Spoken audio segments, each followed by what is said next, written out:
My name is Loretta Hayes, and I am from Hayes Sewing Machine Company in Wilmington, Delaware. And welcome back to our creative videos. What we're going to do today is we are going to create a really simple quilt using a border fabric. And there are so many designers that are doing border fabrics. We thought we would show you some of them. So this is the one that I'm actually going to be using today to create a quilt. So this is a wine border. It's super pretty. So super cool. That's what our quilt is going to be made of today.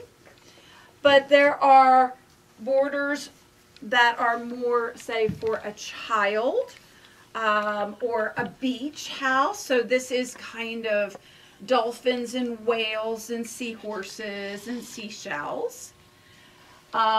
There are ones that are designed for hair accessories. So if you have a hairdresser in your life, this would be a really great way of making a cute quilt as a gift. On there, got to show our appreciation. You know, they keep us looking good. There are ones that are really graphic. So this one here kind of reminds me a little bit of Celtic design type things.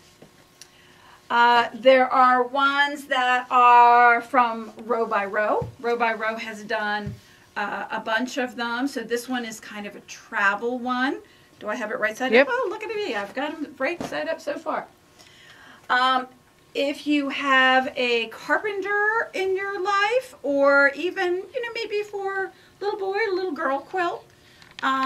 So super cool tools, that kind of thing. This is the blue version of the green that I just showed you. So once again, kind of a Celtic design. And then there's cute little ones that are for like little baby things. And you might have to, let me come a little closer, because these have got the sweetest little like elephants and little dogs and bunnies. And that's cute. Super, super cute. So you have these beautiful bordered fabrics, and you're like, oh, I'll make a border out of it. But you could actually use this to create a super, super simple quilt by making this border fabric basically a center panel. So that's what we've done with the wine. So we've taken and we've cut about a yard of fabric. So the salvage edge would have been here and at the bottom. So we basically you just decide how wide you would like it to create that center panel. Our backing for this quilt, we are doing in grape fabrics. You can say where you're at, Pam, I'll hold it. So we've got grape fabric, seeing it seemed like wine seemed fabric. Appropriate, yes. Appropriate. And so to start with prepping this quilt, we are going to do a stitch and flip, a quilt as you go method. So there's a little bit more prep at the beginning end of this because we're going to be quilting it and piecing it at the same time. So we took 3.5 yards of grape fabric, we cut it and joined it together. So standard kind of piecing for a backing. You'll see we like to do ours with a large seam allowance. So this little guy here, we've got about a 1-inch seam allowance. It's easier to press the seams open when you have a larger seam allowance. So we got that prepped, we ironed it all up, made sure those creases from the bolt were gone. We then took it, stretched it on the table, and then sprayed it with 505 spray. So 505 spray, if you're an embroiderer, the embroidery, we use this for embroidery, but I also love to use this for layering up my quilting. It doesn't gum up the needle as much as some of the quilt-based sprays will do. So we sprayed our backing, we laid our batting on top of it. So easy enough, it's kind of like prepping a regular quilt. You're about 2/3 of the way there. At that point though, we need to do some marking because I would like to get this panel, this border, so that it's going straight when we look at it from the back. So what we did is we took and we divided the backing in half and we drew a line all the way down from top to bottom. We then took and folded the backing this way and drew a line coming from side to side. So basically we have a big cross right in the middle of our backing. I drew the line with a friction pen so we can press this later on and it'll disappear. You're not going to have any ink bleeding through or anything. You could use a washable marker. To be honest with you, you could chalk it because you're really not going to see this mark when you're done. So we have that done there.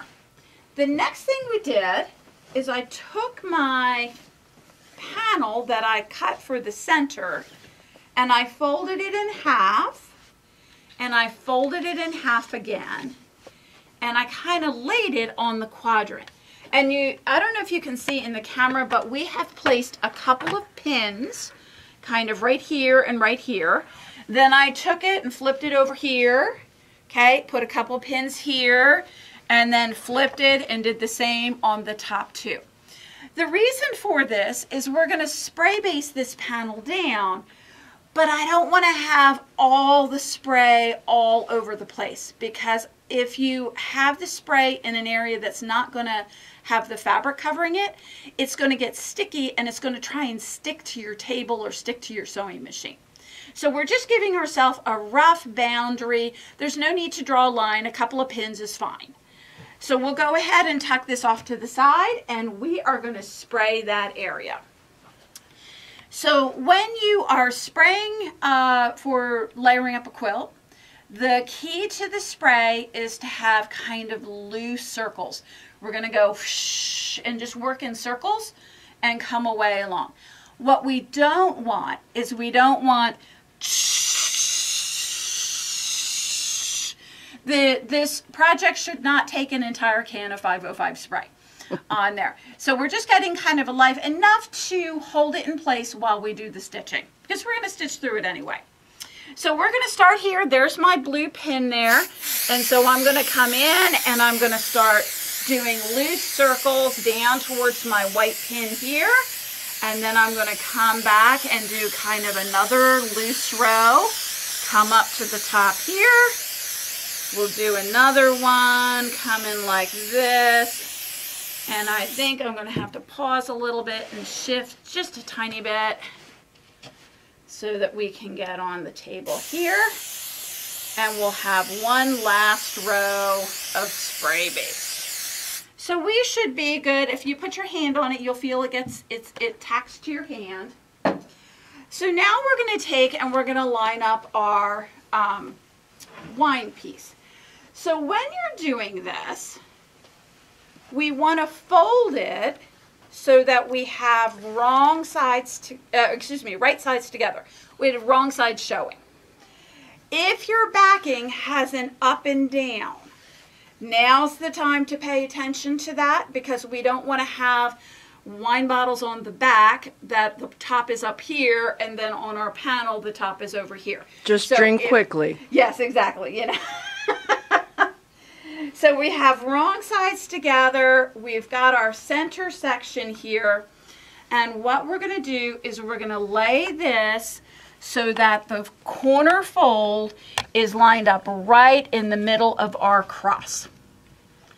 Now I'm going to open it up so you can see why having the wrong sides out is going to be super helpful. So we'll come like that. And then I'm going to come and I'm going to pull it down and we're going to line up over here. So we'll go ahead and do that. And then from the center, because you notice I didn't push down really hard on it. So from the center, I'm going to start working my way out, smoothing and getting it so that it's going to lay in. And what you'll find is usually kind of at the outside edges. There's one here and there's one up here. You can see my bottles are folding up. So that's totally fine. You're going to lift up on the fabric and you're going to go ahead and you're going to smooth down again. But if you start from the center, then you're not having to pull the whole thing up again. So we're going to come here. I think I'm just going to pull it. There we go. Pull this out straight.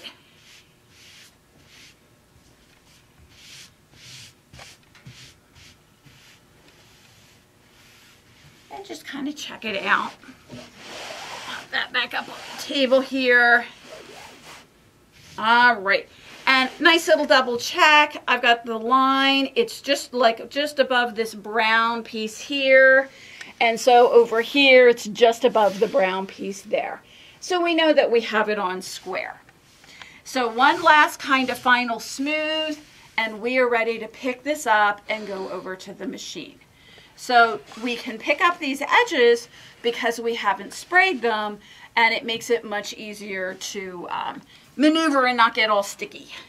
So while Pam is moving the camera over to the machine, I'm going to yank out these pins so we don't inadvertently hit anything. And over we come to the machine.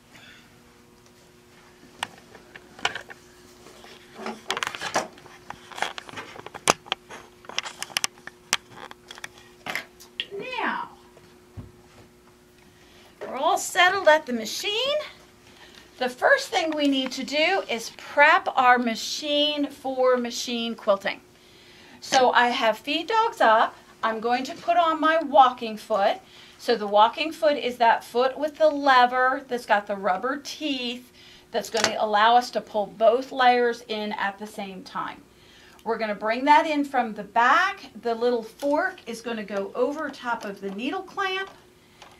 And we're going to snug that in. In my case on this machine, it's just clamping on. I've chosen a beige thread because I felt like the beige thread would work well on the backing and on the quilt top itself. And I'm going to lengthen up my stitch length.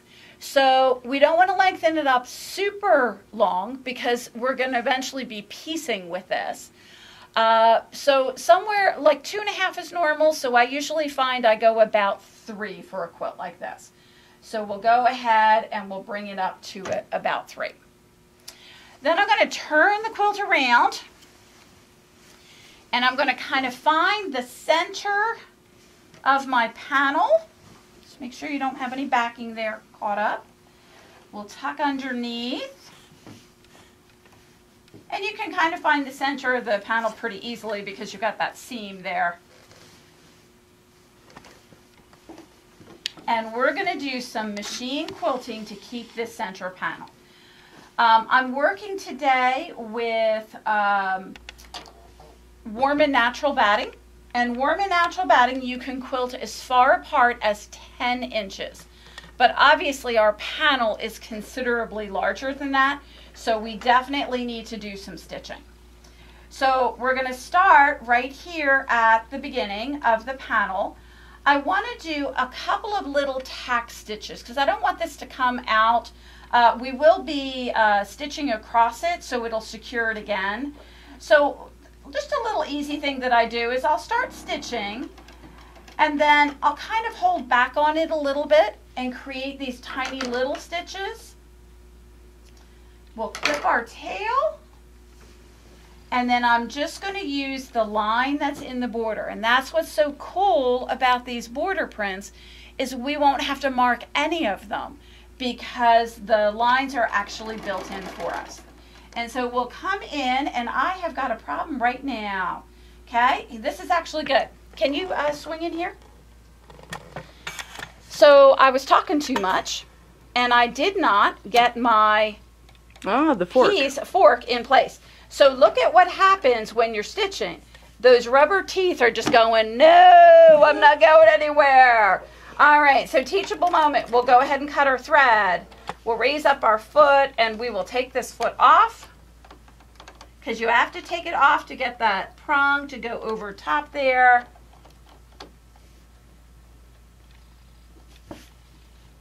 And luckily enough, we can just kind of pull it. Seems to be behaving itself nicely. All right. And we'll get started again. Kind of let it hold into place there. And just to keep life interesting. If you're not picking up your bobbin thread, which is what I'm not, go ahead and pull your bobbin out. Oh, well, that would be the reason why not. Loretta didn't put the bobbin into the machine. You know, I heard it works better when you put it in. I do understand that. All right, let's tuck that puppy back in there. I'm impressed the machine didn't yell at you. I probably would have in a couple stitches. It's saying no, no, no, no, no, no. no. I need... All right, let's do this one more time. So we're going to come in. I'm going to pull my bobbin thread up because I just literally threw it in there. We'll get that up so it doesn't do anything funny at the bottom there. All right, now we really are ready to rock. So off we go, do a couple little tack stitches, and I'm just going to gently sew along my stripe. Now, I'm making my life easy. I could sew right along the line here, okay? But then if I kind of had a little hiccup in my stitch, it would show right where the dark brown is. So what I'm doing is I'm stitching about 1/8 of an inch in this beige, so I don't have to worry that my light thread is going to show up on my dark border fabric. So find some place to line up. That's the great thing about these borders, is that there's markings, you know, lines of some sort all throughout it. And so make it fun and easy. Quilting should be fun. We should not be picking out because we hiccuped a stitch onto the dark side. And so we're just sewing along. Remember, you've got a lot of fabric going on here. So make sure that you're not dragging on the front of your machine or on the front of your table. I usually have my hands, one at kind of 9 o'clock and one at 3 o'clock, so that I can help the fabric along. And when I get almost to the end, I'm going to go ahead and hold on to it a little bit and create those little stitches. Go ahead and scissor cut our thread, and boom, we're going to move back down. So I'm going to do roughly every 6 inches because this is supposed to be a quick quilt. So I'm going to come in and I'm going to drop into the beige again, do my little stitches, and then off I go. And if you're wondering how I'm keeping it straight, I'm watching the inside edge of this foot right along this black guide. Always try and find a place on your presser foot that you can watch, rather than watching your needle bounce up and down. It's so much easier. If you watch the needles, your eyes after a few rows are going like, what?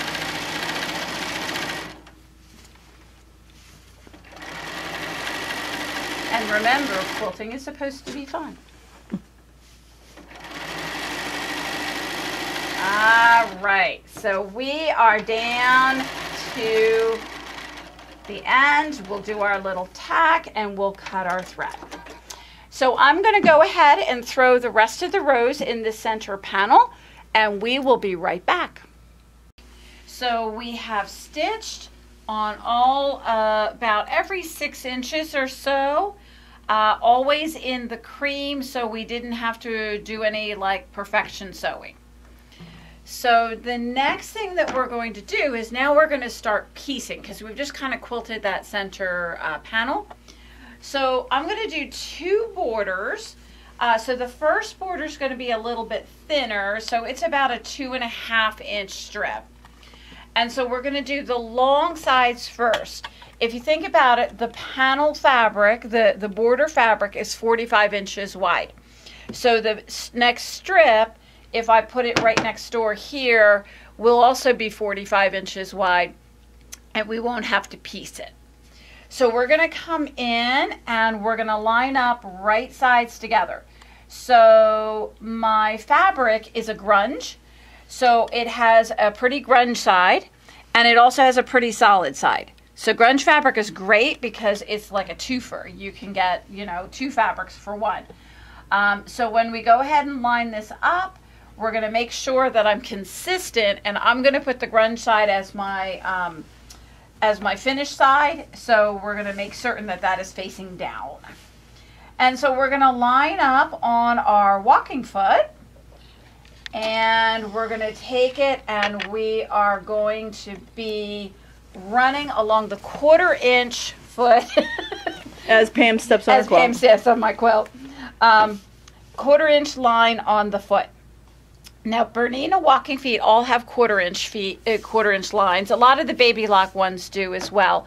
If your machine does not have, the walking foot does not have 1/4 inch, then simply measure from the center needle position over 1/4 inch and make a mark with your Sharpie marker, because this is going to make it so much easier to stay consistent. So off we go, we're stitching, and we're lining up the edges. So here is my border. I'm lining it up along the edge of the quilt. I'm going to sew about 6 inches. I'm going to go ahead and line it up again, and we're just going to work our way down the side of the panel. Keep in mind that we've got quite a bit of fabric going on here, so make sure that you take the time to shift your fabric. You don't want the fabric dragging on the front of the cabinet or on the front of your sewing machine. If you ever find when you're machine quilting that you're getting some long stitches and some really short stitches, usually those short stitches are caused when your fabric is dragging along the front of the machine. So we're just working our way down. I tend not to pin this. I find I can line it up. This is very much like if you were sewing two maybe jelly rolls together. You know, it's not going to do a lot of moving around on you, because remember, this panel is now stitched down to our batting and backing. So we're coming down to the bottom, and in a perfect world, one 45-inch wide fabric would be exactly the same as another 45-inch wide fabric, but it's not. And so you'll see that here's the bottom of my panel, and my piece is actually a little bit longer, which is great because I want to unload these salvages. I don't want to have these salvages in the quilt. So all I'm going to do is I'm going to fold it back on itself. I'm going to grab a pair of scissors, and I'm going to go ahead and I'm going to cut. So remember, you can't use your rotary cutter and your ruler because you would be cutting through your batting and your backing. All right, so off we go down to the bottom. We'll do our little stitches to tack off, and we will go ahead and cut our thread, excuse me. At this point, we'll come in and we will press this with the iron. I'm going to attach a second strip on the far side. Get these both pressed, and then I'll do the same thing top and bottom. So we'll see you in just a few minutes. So we've sewn on the last strip, and so I wanted to show you the pressing. So all we're doing is we're taking it and flipping it up. We're taking the iron and just doing short little presses across the seam. So a lot more of this motion than of this motion. And so we'll scooch this down a little bit, and we'll press this all the way. And what you'll see is on the end here, we have a piece sticking over because the strip was a little bit longer. Once again, we'll fold that back, and we'll just gently cut straight up the edge there. So now we have our quilt. We can flip it on the table here. And so now it's got this great frame going around our border print. That's lovely. All right, so our next border, which is going to be our last border, is going to be the wine labels. So we're going to take the wine labels.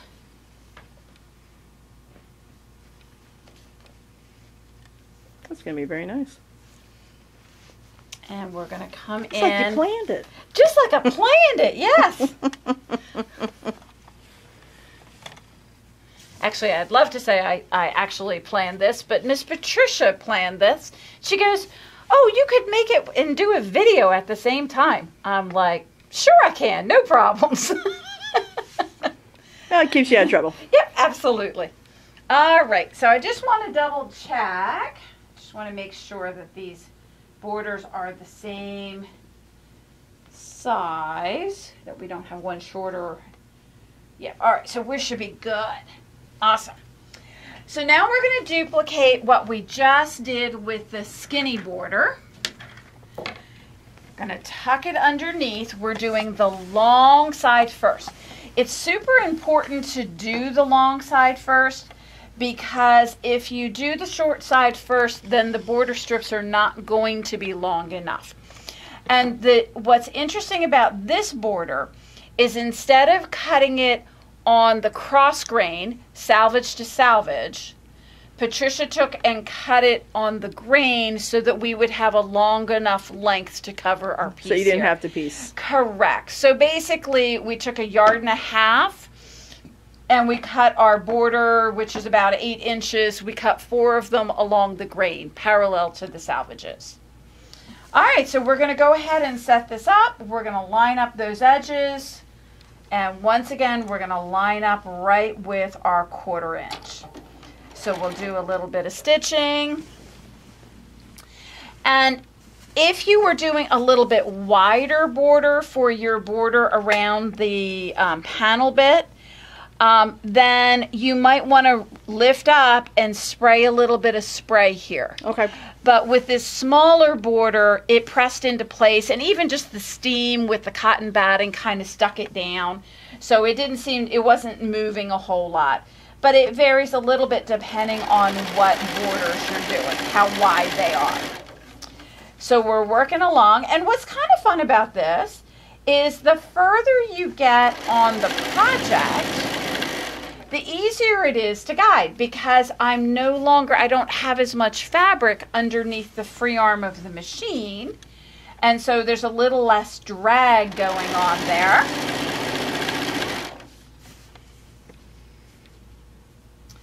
And so we'll line up. Once again, be aware of the drag of the quilt, so make sure that you hitch the quilt so it's not dragging on the front of your table. Oftentimes when I'm quilting at home on a project like this, I will take my ironing board, because the ironing board is adjustable in height, and I will actually place it over here on the left-hand side of my machine so that I can kind of pile this fabric on the ironing board and it'll support it. And it's not nearly as challenging. We have a cat named Oscar that just loves to lay on the quilt while you're trying to do. Exactly. So at home there's always like kitty bodies around. So we don't have to do that for videos. I don't know, we should maybe do a video at home. What do you think? Shoot it at home, and you know, this is what we have to put on. Luna and Oscar and Amelia could be guest stars. What do you think? I don't think we got much videoing done. No. All right, so we're coming to the end of this one. So once again, we're going to pull and hold that little tack stitch down, and we'll cut our thread. And let me go ahead and flip over and iron this so you can kind of see what's going on.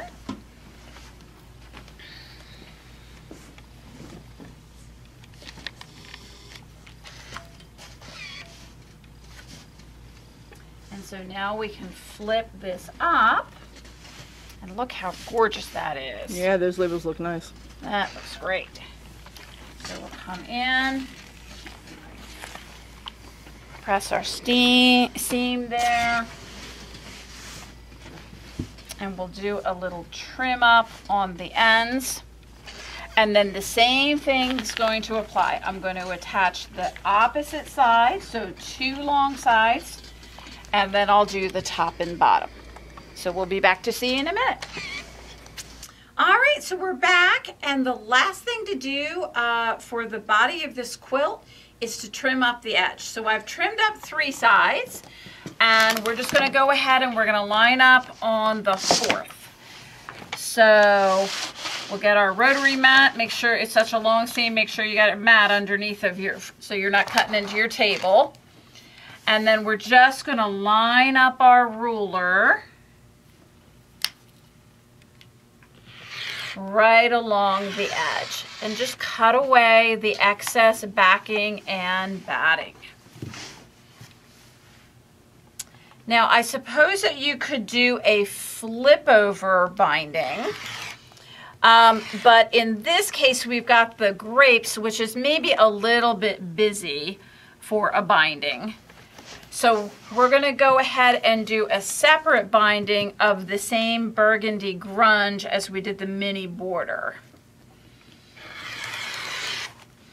All right. So if I swing this over here, Pam, can we take a picture of it? Make sure the bottles are upright. Yeah, we can't have all that leaking out. We did not drink any wine in the making of this quilt. All right, so this is what your quilt is going to look like. So super, super easy. And, you know, you're quilting it at the same time as you're piecing it. So the only thing left to do on this quilt is to go ahead and put our binding on. And so the binding will look like this going along on the edge, which I think will look great going along with that. So if you've not done a separate binding and you are interested in a binding done by machine, check one of our other videos that we did a simple binding. Patricia will put the link to that down in the comments. Thank you so much, and we'll see you next time.